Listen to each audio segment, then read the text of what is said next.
R.K.D. Burman के पिता S.D. Burman Sachin Dev Burman भी जाने माने संगीतकार थे और उन्होंने अपने करियर की शुरुआत उनके सहायक के रूप में की थी। R.D. बर्मन प्रयोगवादी संगीतकार के रूप में जाने जाते हैं। उन्होंने पश्चिमी संगीत को मिलाकर अनेक नई धुनें तैयार की थीं। उन्होंने अपने करियर के दौरान लगभग 300 फिल्मों में संगीत दिया। S.D. बर्मन की वजह से R.D. बर्मन को फिल्म जगत के सभी लोग जानते थे। पंचम दा को माउथॉर्गन बजाने का बेहद शौक था। लक्ष्मीकांत प्यारेलाल उस समय दोस्ती फिल्म में संगीत दे रहे थे। उन्हें माउथॉर्गन बजाने वाले की जरूरत थी। वे चाहते थे कि पंचम यह काम करें, लेकिन उनसे कैसे कहें, क्योंकि वे एक प्रसिद्ध संगीतकार के बेटे थे। जब यह बात पंचम को पता चली तो वे फौरन राजी हो गए। महमूद से पंचम की अच्छी दोस्ती थी। महमूद ने पंचम से वादा किया था कि वे स्वतंत्र संगीतकार के रूप में उन्हें जरूर अवसर देंगे। छोटे नवाब के जरिए महमूद ने अपना वादा निभाया। R.D. को करीब से जानने वाले लोग बताते हैं कि शुरुआत से ही उनमें विलक्षण प्रतिभा थी। उन्होंने अपने पिता S.D. बर्मन, सचिन देव बर्मन के कई गानों को रिकॉर्ड किया, लेकिन क्रेडिट नहीं लिया। R.D. बर्मन की पत्नी और मशहूर गायिका आशा भोंसले बताती हैं, मैंने एक बार पंचम से पूछा कि तुम अपना नाम क्यों नहीं लेते, तो वो बोले, कोई बात नहीं, पिताजी के लिए ही तो काम कर रहा हूँ। मेरा नाम ना भी आए तो क्या फर्क पड़ता है, चुरा लिया है तुमने जो दिल को नजर नहीं चुराना। सनम जैसे अपनी मधुर संगीत लहरियों से श्रोताओं का दिल चुराने वाले महान संगीतकार राहुल देव बर्मन को हिंदी फिल्म संगीत की दुनिया में सर्वाधिक प्रयोगवादी एवं प्रतिभाशाली संगीतकार के रूप में आज भी याद किया जाता है। संगीत के साथ प्रयोग करने में माहिर R.D. बर्मन पूरब और पश्चिम के संगीत का मिश्रण करके एक नई धुन तैयार करते थे। हालांकि इसके लिए उनकी काफी आलोचना भी हुआ करती थी, लेकिन इसके बावजूद उन्होंने संगीत की दुनिया में अपनी एक अहम जगह बनाई। महज 9 बरस की उम्र में उन्होंने अपना पहला संगीत ए मेरी टोपी पलट के आ को दिया, जिसे फिल्म फंटूश में उनके पिता ने इस्तेमाल किया। छोटी सी उम्र में पंचम दा ने सर जो तेरा चकराए की धुन तैयार कर ली, जिसे गुरुदत्त की फिल्म प्यासा में ले लिया गया। प्यासा फिल्म का यह गाना आज भी लोग पसंद करते हैं। इसके बाद वे लगातार 33 सालों तक फिल्मों में सक्रिय रहे। इस दौरान पंचम दा ने रात कली एक ख्वाब में आई, बुढ़ा मिल गया, पिया तू अब तो आजा, कारवादम मारो, दम हरे रामा, हरे कृष्णा और रैना बीती जाए, अमर प्रेम जैसे संगीत के नायाब नगीने बॉलीवुड को दिए। R.D. बर्मन ने भारतीय सिनेमा को हर तरह का और हर दौर का संगीत दिया था, इसीलिए आज भी उनका संगीत जवान है, गाने अमर हैं। R.D. ने उस्ताद अली अकबर खान, सरोद और सामता प्रसाद तबला से प्रशिक्षण लिया। वे संगीतकार सलिल चौधरी को भी अपना गुरु मानते थे। पिता के सहायक के रूप में भी उन्होंने काम किया है। राहुल देव बर्मन को सबसे पहले निरंजन नामक फिल्मकार ने राज के लिए 1959 में साइन किया था। R.D. ने 2 गाने रिकॉर्ड भी किए। पहला गाना आशा भोसले और गीता दत्त ने तथा दूसरा शमशाद बेगम ने गाया था। यह फिल्म बाद में बंद हो गई। R.D. को पहला अवसर महमूद ने दिया, जिनसे R.D. की अच्छी दोस्ती थी। महमूद ने पंचम से वादा किया था कि वे स्वतंत्र संगीतकार के रूप में उन्हें जरूर अवसर देंगे। छोटे नवाब 1961 के जरिए महमूद ने अपना वादा निभाया। अपनी पहली फिल्म में घर आजा घिराए बदरा गीत R.D. लता मंगेशकर से गवाना चाहते थे और लता इसके लिए राजी हो गईं। R.D. चाहते थे कि लता उनके घर आकर रिहर्सल करें। लता धर्म संकट में फंस गईं, क्योंकि उस समय उनका कुछ कारणों से R.D. के पिता S.D. बर्मन से विवाद चल रहा था। लता उनके घर नहीं जाना चाहती थीं। लता ने R.D. के सामने शर्त रखी कि वे जरूर आएंगी, लेकिन घर के अंदर पैर नहीं रखेंगी। मजबूरन R.D. अपने घर के आगे की सीढ़ियों पर हारमोनियम बजाते थे और लता गीत गाती थीं। पूरी रिहर्सल उन्होंने ऐसे ही की। R.D. बर्मन को पहला बड़ा मौका विजय आनंद निर्देशित फिल्म तीसरी मंजिल से मिला।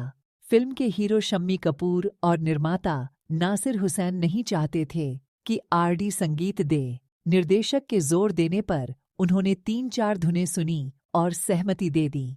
फिल्म का संगीत सुपरहिट रहा और R.D. के पैर बॉलीवुड में जम गए। कहा तो यह भी जाता है कि किशोर कुमार का फिल्म आराधना का सुपरहिट गाना मेरे सपनों की रानी असल में पंचम दा की ही धुन थी। हालांकि फिल्म का संगीत उनके पिता एस.डी. बर्मन ने दिया था। 1970 के दशक में पंचम दा खूब हिट हुए। किशोर कुमार की आवाज, राजेश खन्ना की एक्टिंग और पंचम दा के म्यूजिक ने इस दशक में खूब वाहवाही बटोरी। 1970 में कटी पतंग के सुपरहिट संगीत से यह जोड़ी शुरू हुई और फिर रुकने का नाम नहीं लिया। 70 में पंचम दा ने देव आनंद की फिल्म हरे रामा हरे कृष्णा के लिए संगीत दिया और आशा भोंसले ने दम मारो दम गाना गाया, जो जबरदस्त हिट रहा। यह गाना फिल्म पर भारी न पड़ जाए, इसी डर से देव आनंद ने पूरा गाना फिल्म में नहीं रखा। इसके बाद 1971 में भी आर.डी. ने कई जबरदस्त हिट गाने दिए। 1972 में सीता और गीता रामपुर का लक्ष्मण, बॉम्बे टू गोवा अपना देश, परिचय जैसी फिल्मों में हिट संगीत दिया। इसके बाद 1973 में यादों की बारात, 1974 में आपकी कसम, 1975 में शोले और आंधी, 1978 में कस्मे वादे, 1978 में घर, 1979 में गोलमाल, 1980 में खूबसूरत, 1981 में सनम तेरी कसम, जिसके लिए उन्हें फिल्म फेयर अवार्ड मिला, रॉकी मासूम, सत्ते पे सत्ता, लव स्टोरी जैसी फिल्मों में। पिया तू अब तो आजा, महबूबा महबूबा, यम्मा यम्मा, चुरा लिया है तुमने, जो दिल को, जैसे कई बेहतरीन गाने कंपोज करने वाले लीजेंडरी म्यूजिक डायरेक्टर, कंपोजर और सिंगर आर.डी. बर्मन की आज 6 जून 1939 को आर.डी. बर्मन का जन्म अपने जमाने के मशहूर संगीतकार एस.डी. बर्मन के घर में हुआ था। 5 सुरों में रोते थे तो अशोक कुमार ने उन्हें पंचम दा नाम दिया था। संगीत का नॉलेज ऐसा था कि महज 9 साल की उम्र में उन्होंने वो धुन बनाई जो चोरी छिपे पिता ने अपनी फिल्म में इस्तेमाल कर ली। नाराजगी तो थी, लेकिन सालों बाद एक समय ऐसा भी आया जब आर.डी. बर्मन ने पिता के नाम का फायदा उठाकर अपनी धुनें उनके नाम पर बेचीं। पहली शादी अपनी एक फैन से की और दूसरी आशा भोसले से। जब आर.डी. बर्मन ने 3 बच्चों की तलाकशुदा मां आशा से शादी करनी चाहिए तो मां के इनकार के बाद उन्हें कदम पीछे खींचने पड़े। हालांकि जिंदगी के आखिरी कुछ साल उन्होंने गरीबी और अकेलेपन में गुजारे। जितनी चर्चा जीते जी उनकी रही, उतनी ही मौत के बाद उनके एक लॉकर की भी हुई। उसके अंदर मिला एक नोट आज भी रहस्य ही है। आज पंचम दा की 46वीं बर्थ एनिवर्सरी पर पढ़िए उनकी जिंदगी से जुड़े कुछ चुनिंदा 5 सुरों में रोते थे तो नाम पड़ा पंचम दा।